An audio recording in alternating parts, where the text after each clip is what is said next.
On most machines, U81 is a communication error between the RAM assembly unit and the digital board.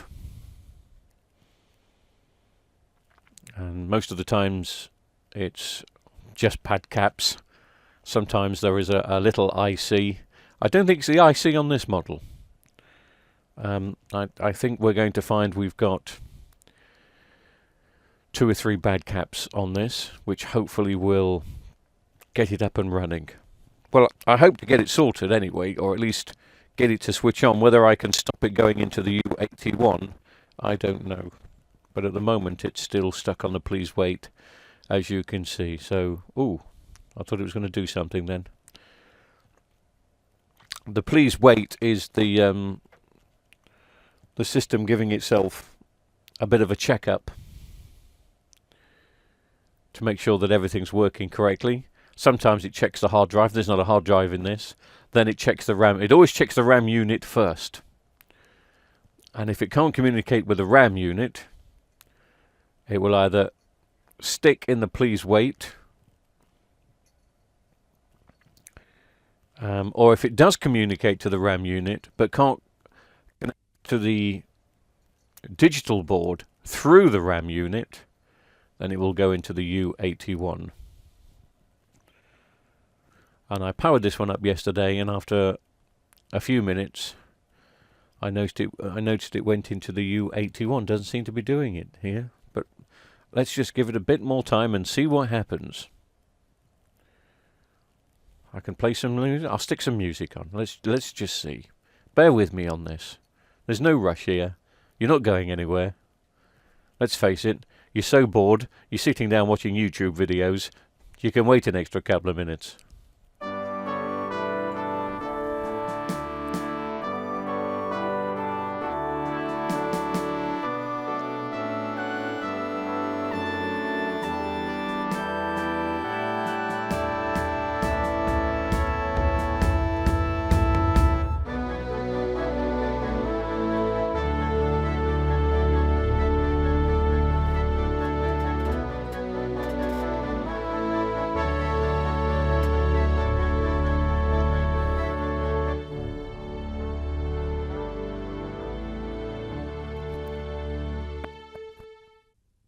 Maybe I can eject that tape, I don't know.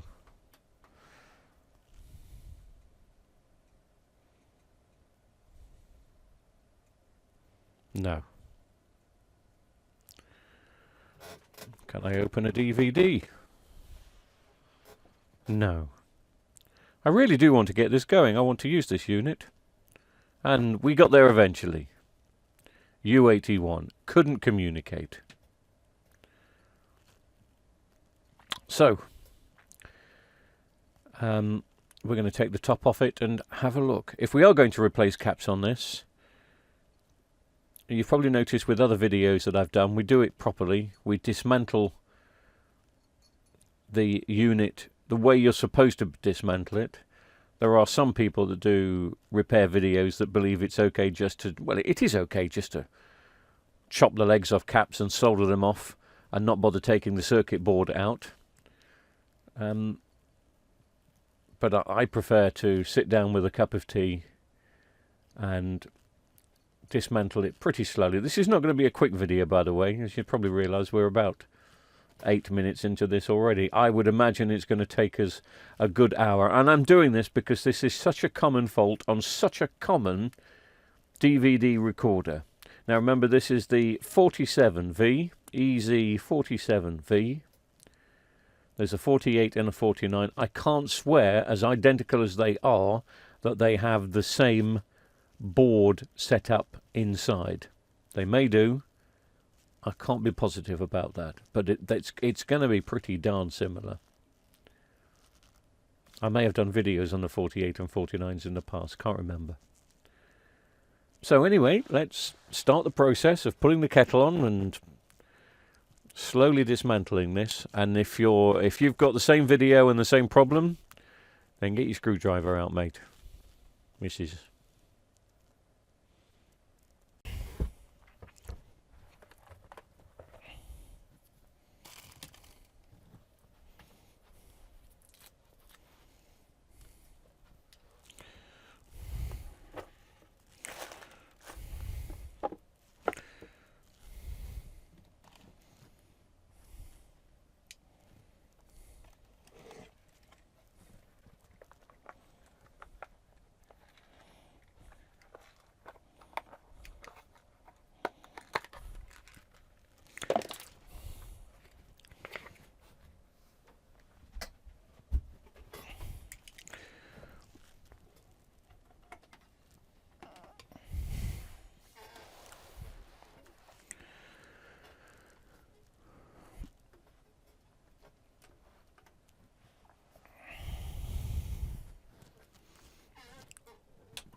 What I tend to do when dismantling these, because there's going to be plenty of screws, let's face it, it is a Panasonic. I use a compartment box, and I use a compartment for every sequence that I use. So, for instance, the sequence of getting the lid off goes in a compartment, and those screws are enough to get the lid off, and the screws for getting out the DVD RAM assembly all go in one, and the screws for going in the la-di-da-di-da-di-da-di-da. Now, here we are. Let's just have a look, see what we've got.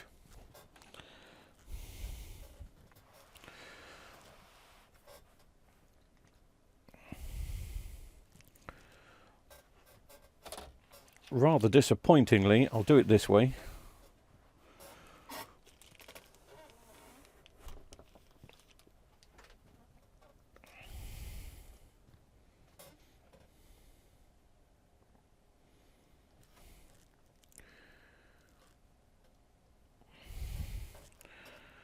I note there are no bulging caps so far,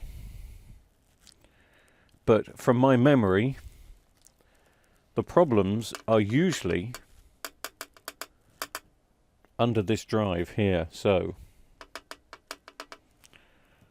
we have to go digging further. Obviously the cassette is still in it, and it's still wrapped around the head, as you can possibly see there, but we're not going anywhere near that. We are concentrating primarily on this. Now, the digital board is a good question. I think the digital board is going to be underneath on this model. Sometimes they have it adjacent, but I can't see the digital board. The digital board connects to the RAM assembly. And sometimes when these go faulty, people put a new RAM assembly in and it doesn't work. That's because this has to be linked with the RAM assembly. They have to talk to each other. They know about each other. And so if one or the other goes missing, they know about it. Right, anyway, enough of that. The other thing which I have to do is take off the front. And you may see already, to take off the front, there's a screw here.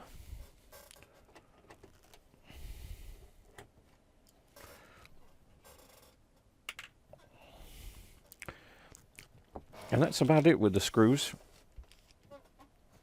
The rest are all clips.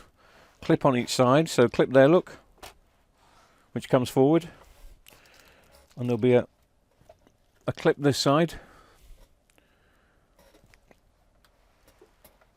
which is just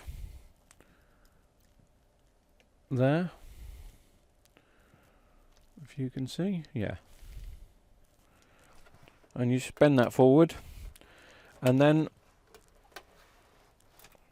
there are 3 little clips and grooves in the back, which will need a bit of fettling unless I have to get up and get my screwdriver.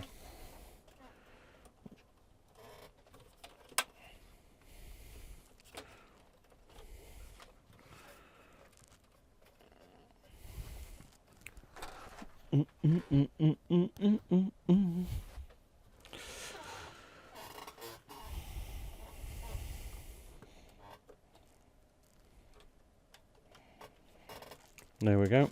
That one's already come away. That one's come away. I just push them forward.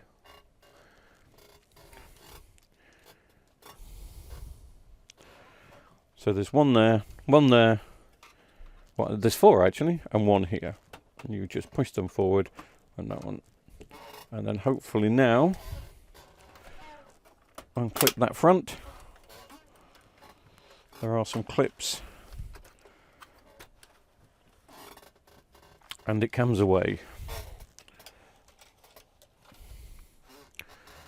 And it can go there.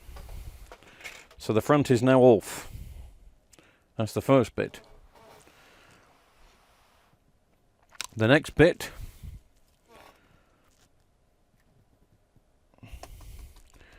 is this bit.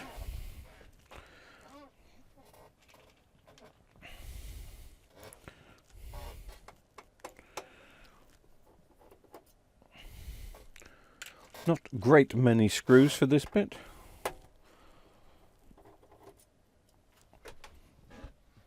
This will probably come away in 2 or 3 sections. Now, you can possibly see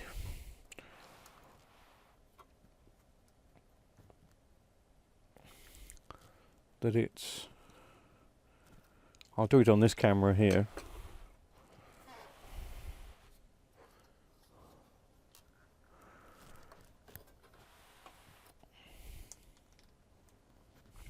These just pull out.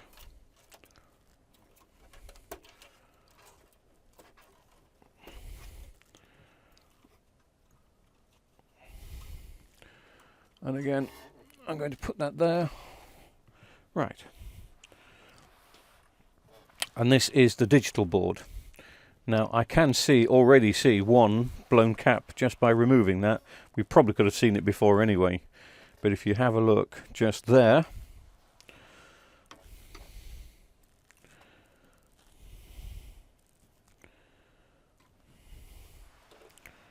maybe you can see that at the right angle. That's definitely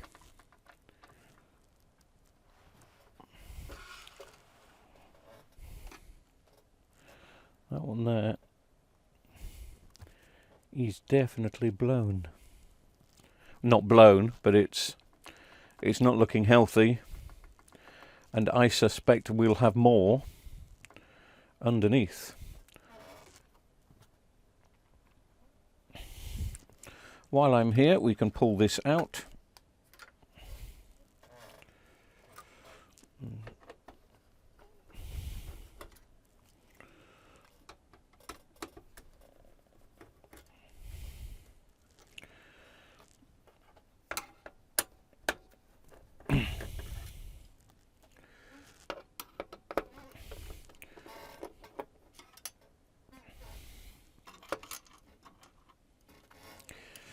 This is the digital board.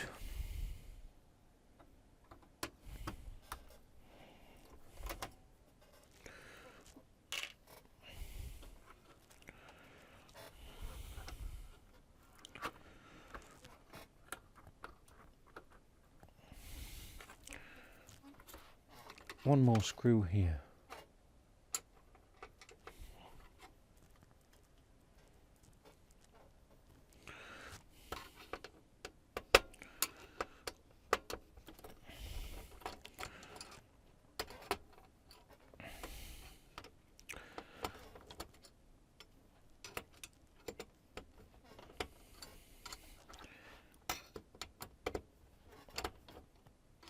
Not feeling very magnetic, so I'm going to have to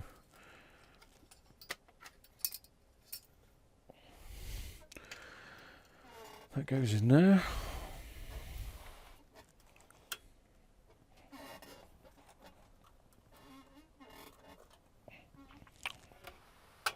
Ah, yes.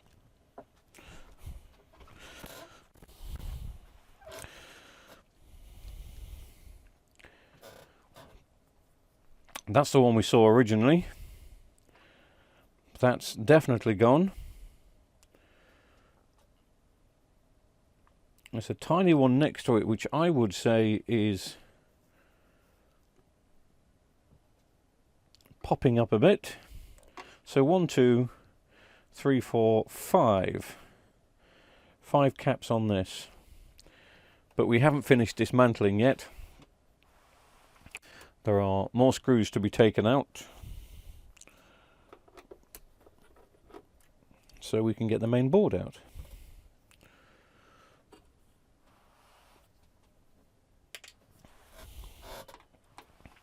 Including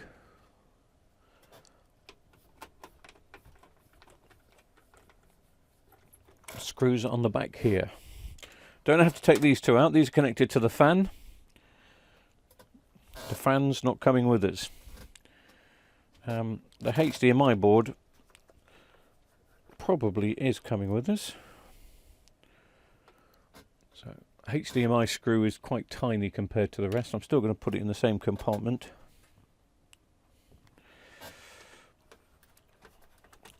Optical socket screw.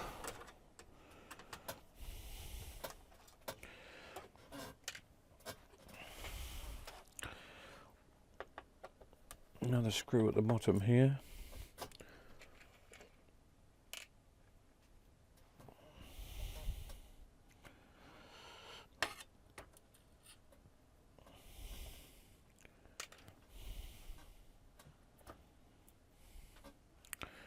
Now, the main board, or the power board here on the right hand side, connects to the main board on the left hand side through this little leaf spring connection. Just a bit of a wiggle should get it out, he says. There we go. They're not as fragile as they look. Disconnect the fan, because the fan's going to be staying in the chassis.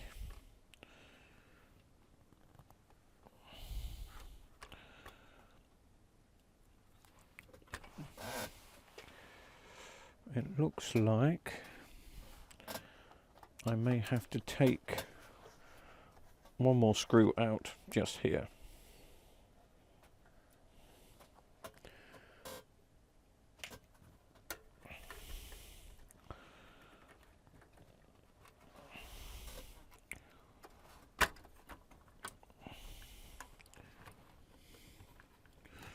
Of course, whatever you do, don't forget, like I almost did, the other remaining connectors, which are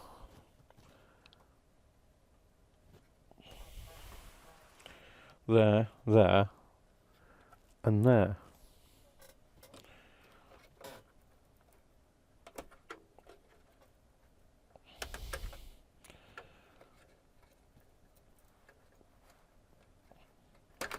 As I say, some people are connected just to snip, which is fine, but I prefer to take it out.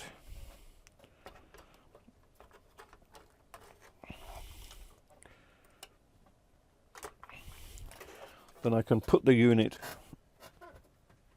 to one side.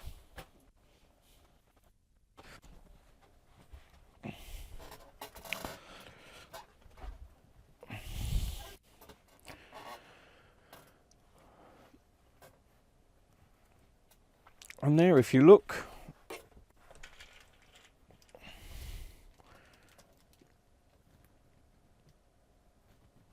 you kind of have all the components.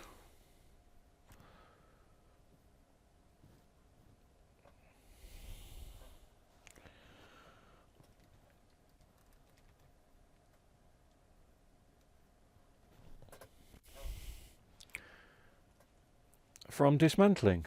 And that's taken 15 minutes to do, so I just think it's better than doing the snips. It's nice to have access to get to the base.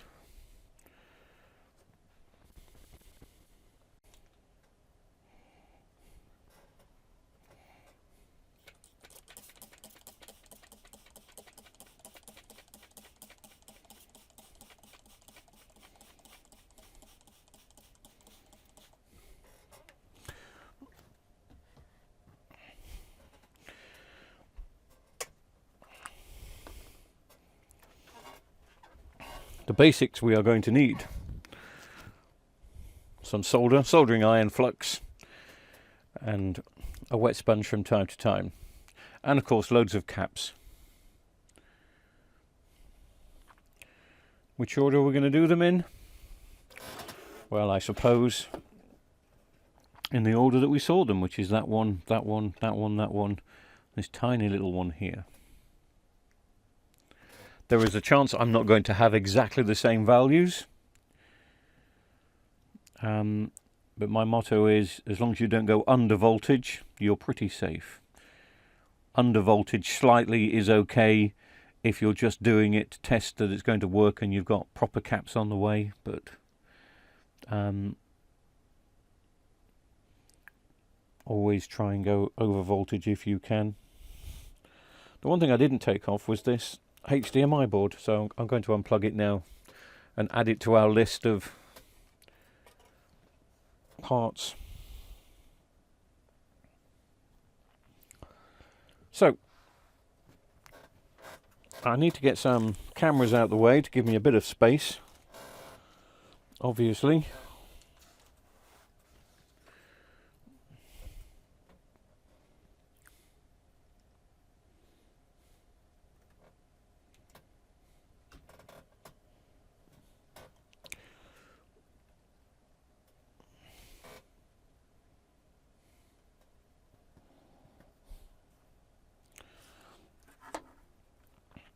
So we're going to do this one, which is C1175-1.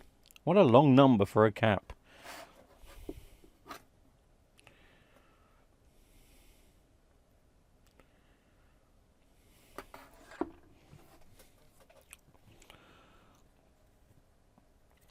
This board is going to be covered in unleaded solder, and I'm going to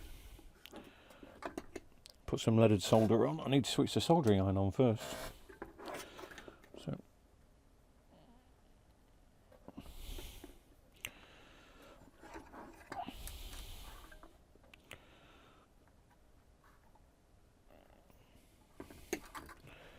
Okay.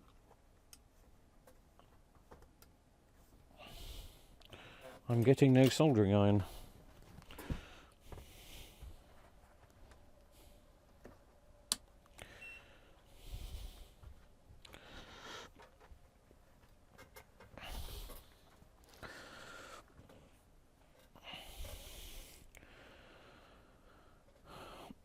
Soldering iron says 380. That's a bit too hot for me. I do thoroughly understand that you may not have an adjustable soldering iron, but where am I going? I'm very happy at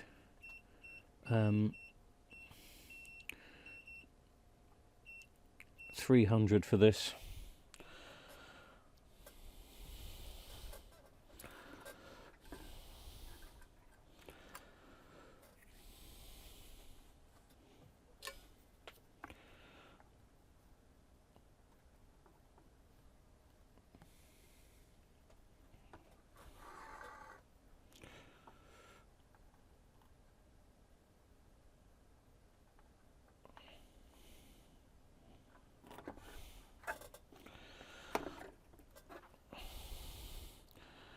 So putting some leaded on some unleaded. I'm just making a mental note about the positive and negative. The negative always has the stripe to the side. So I've got the stripe on my left hand side. It will be marked positive and negative anyway, but just in case.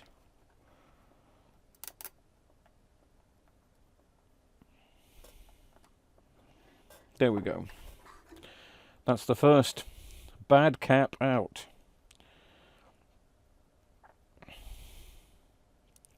(16 volt, 120 microfarads.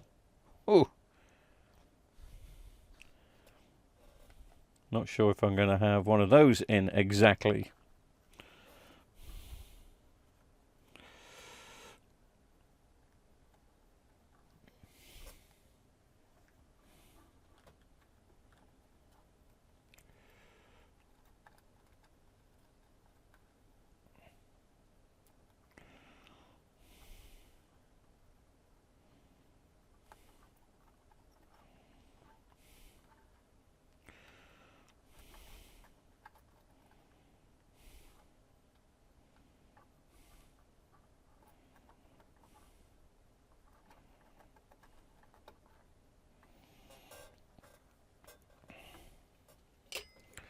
So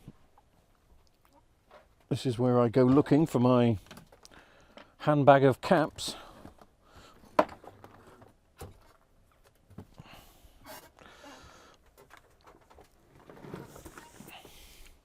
And let's see what we shall find.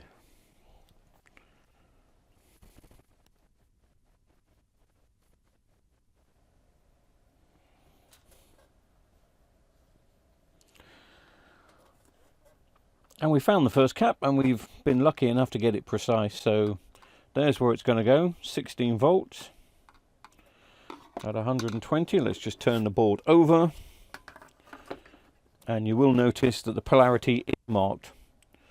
You get the plus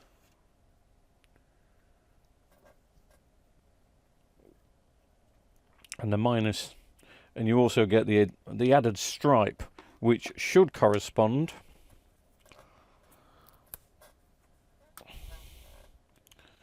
with the cap.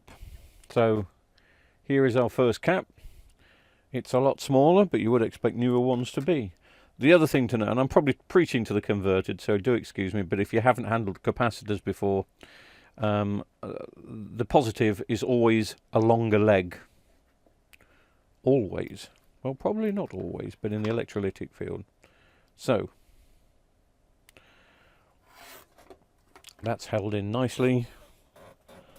No need to get some added flux on with this. It's only capacitors.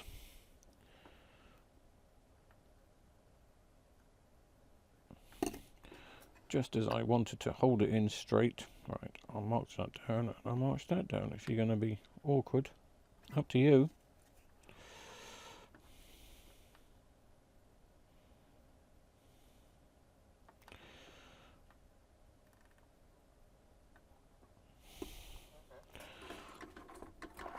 A big blob is not needed, just enough.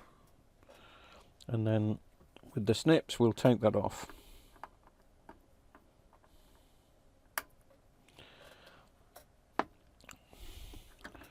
So that's the first of 4 done, or was it 5? I can't remember. Let's go for this next one here then. That's going to be our brute next. That's the one that really has spilt its guts. We're going.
That's that one out. I'll just put it up there. And I want to clean the board.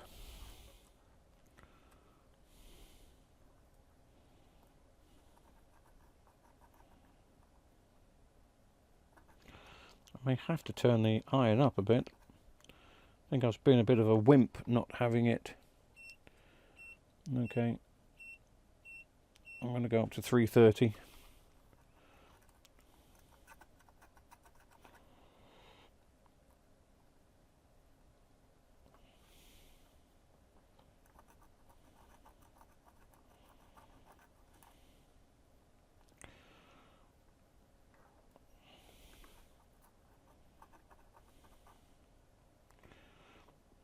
Obviously once I've finished I shall rub with alcohol and do all those posh things to make it look better than it actually is. Just keeps it clean.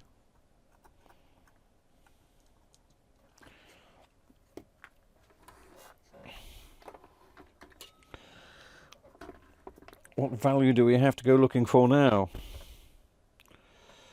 16 volt, 470.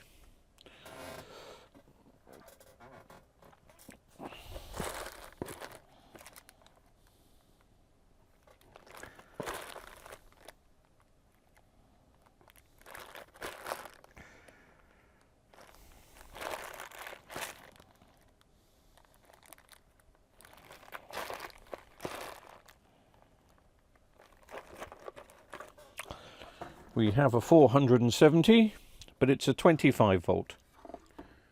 So, you know, doesn't matter.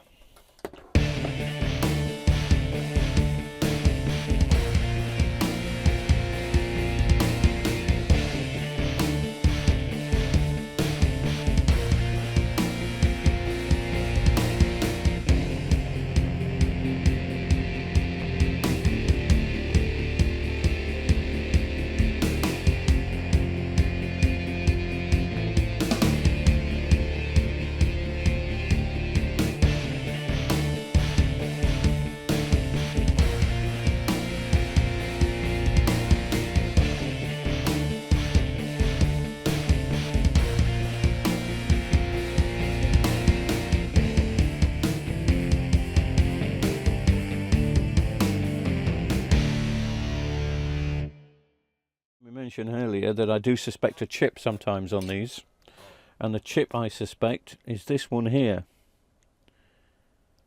that may have to be changed. So I'm going to take a note of that. The chip number is 740 and at the bottom 6830.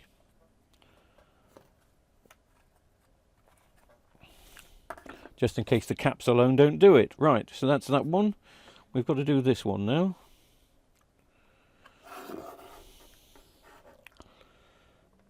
Oh, I haven't snipped that one off, so let me snip this one off.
Good job I read it out beforehand, because I've just dropped it on the floor, but it was 25 volts, 100 microfarads.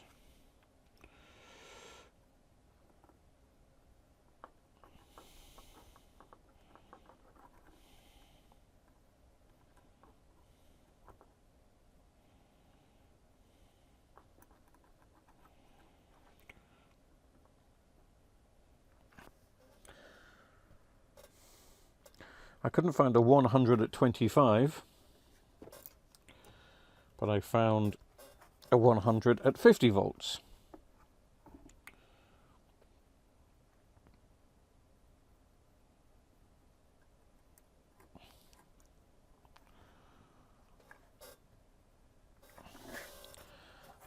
That's gone in beautifully.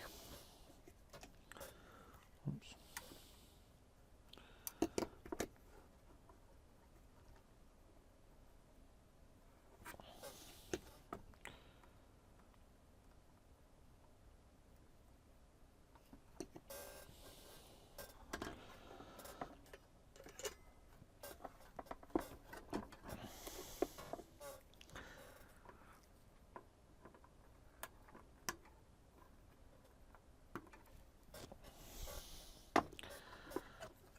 So what we got? Just a couple more to do.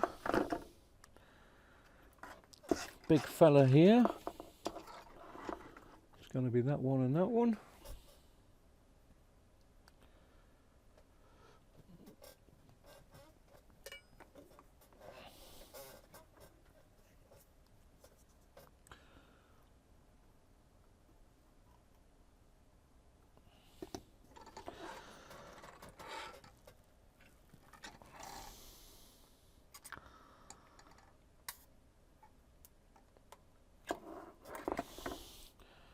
And the big fella was 680 at 10 volts. 680 microfarad, 10 volts.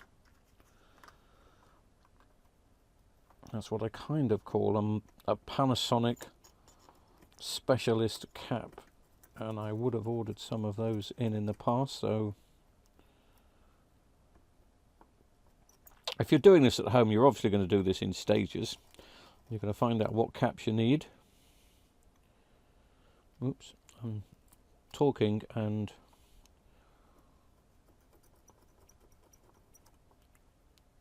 unsoldering caps that I don't need to take out. So we just put some fresh solder on those.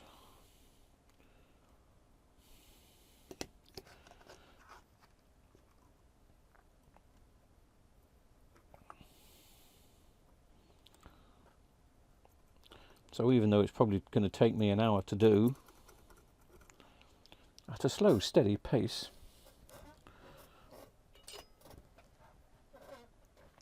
I can understand if it's going to take you several days.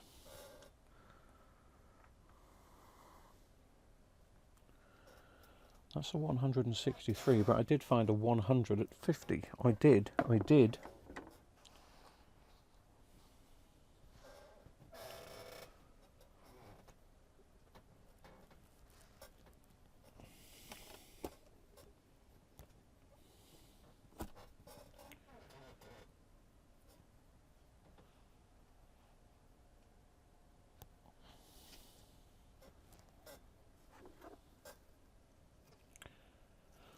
Oh, how annoying. What am I looking for? I've already put it in. Sorry, I'm going mad. Right, so that's that done.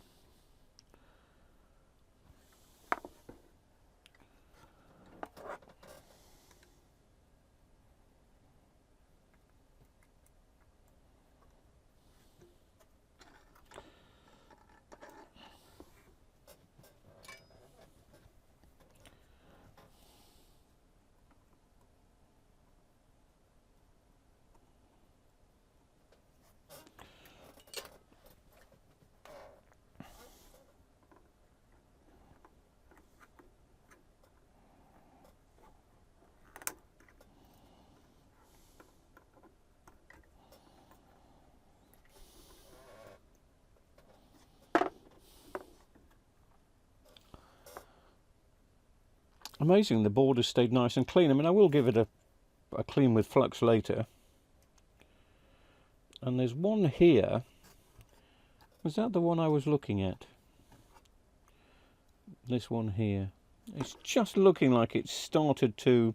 It's not as flat as... Let's have a look at... There's another tiny one, or I thought there was another tiny one.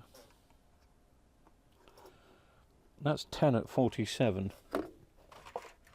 10 volts. 47 microfarads. Let me just see if... I'm not convinced that that one is an issue.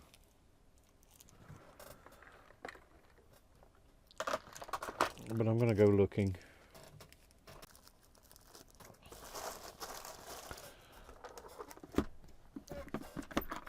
And as that should be the last of the caps, I can move my handbag of caps out the way.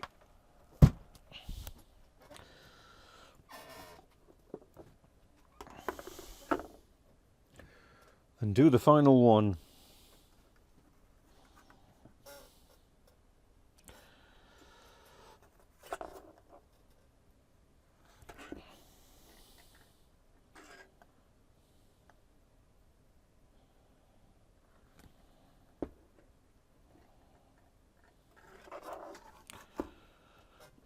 Coincidentally, it's the one I accidentally unsoldered earlier.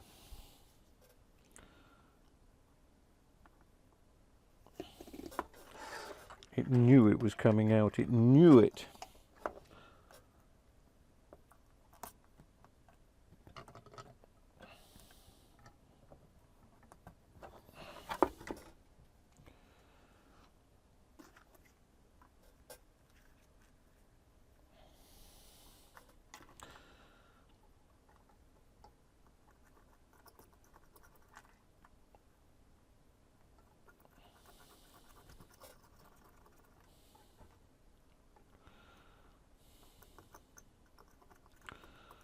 I could do with another cup of coffee, don't know about you.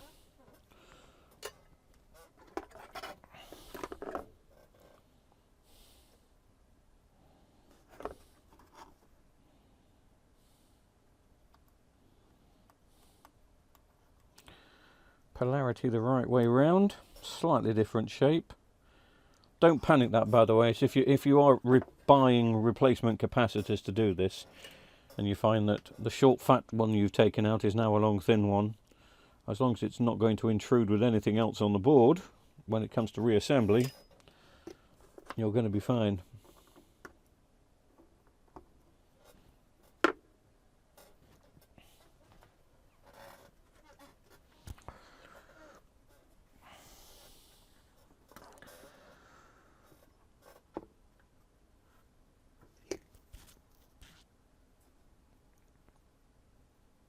Right, a bit of cleaning gunk on the board where I've recapped.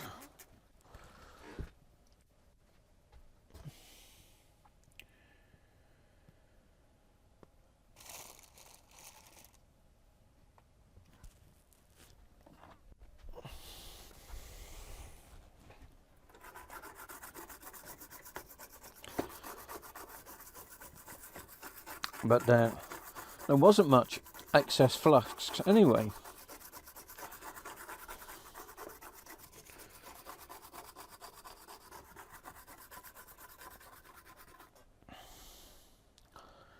So these are the capacitors I've taken out. Right, what I'm now going to do is to give myself some space, and then we're going to reassemble and test. What do you think? Right.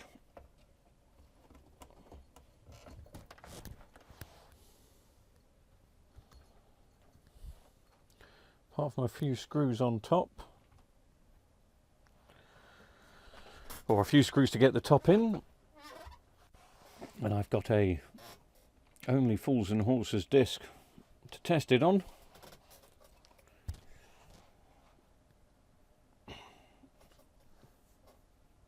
Let's see if A, it boots up, and B, we don't get any errors.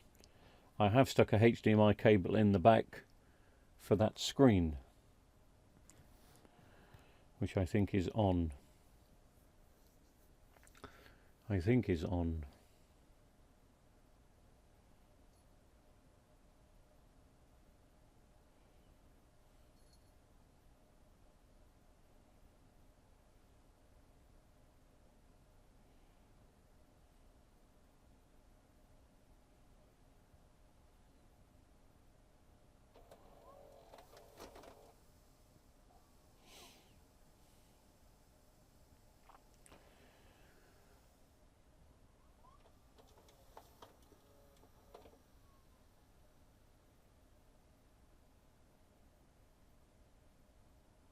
Well, nothing happening yet, but that did boot up a lot quicker than it did before.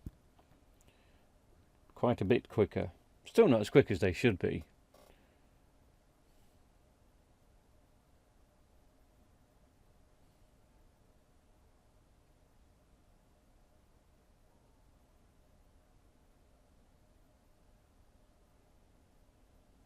It's tested the cassette drive out, and now it's getting the RAM assembly to talk to the digital board.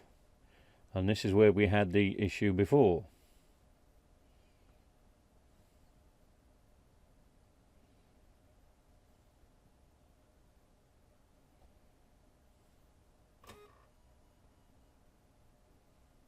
Here it is. And it may go into standby mode now, which it has, so I can switch it on. It should say hello. Oh, this is looking good. This is looking good. Oh, we get a picture on screen. Registers to HDMI. So it doesn't look like I need to do the chips. Let's put a disc in first.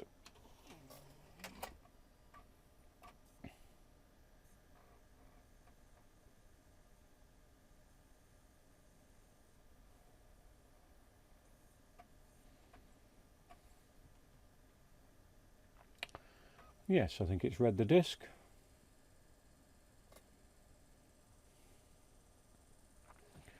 Right, it's read the disc.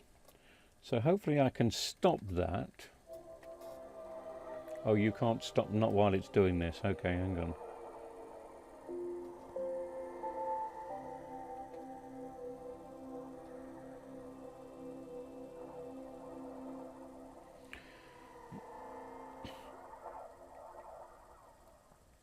Let the disc get to the menu.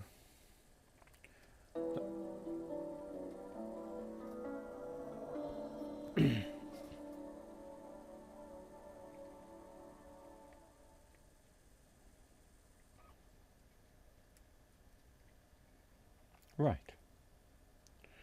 Now I'm going to press stop and I'm going to press drive select, and I want it to go to VHS, which it has, and I want to press play, and it is playing. I don't know what's on the tape. Ooh, gosh.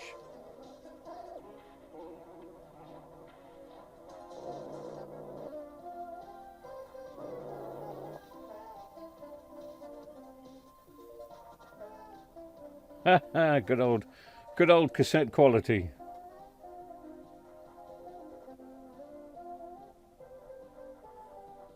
I've got no idea what's, but it's playing the tape fine. It's playing the tape as good as it possibly can play the tape. Right. I'm happy with that. That's a win-win for me. I've just got to put this input back to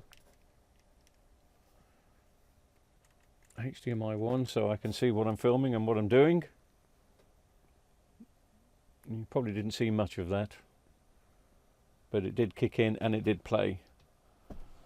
So I'll put the top back on, put some lights back on. Not only have we got Misty here today, but we have Misty's son from her litter. We kept one. He's Moxie, and he's popped in to pinch her food. So that's mother and son there. But anyway, enough of them.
The machine needs a good clean up.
And I will give the machine a good clean up.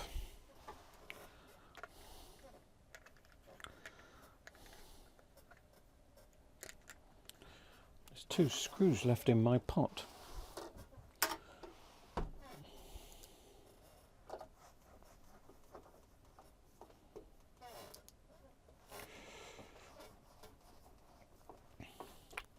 that is it. Done.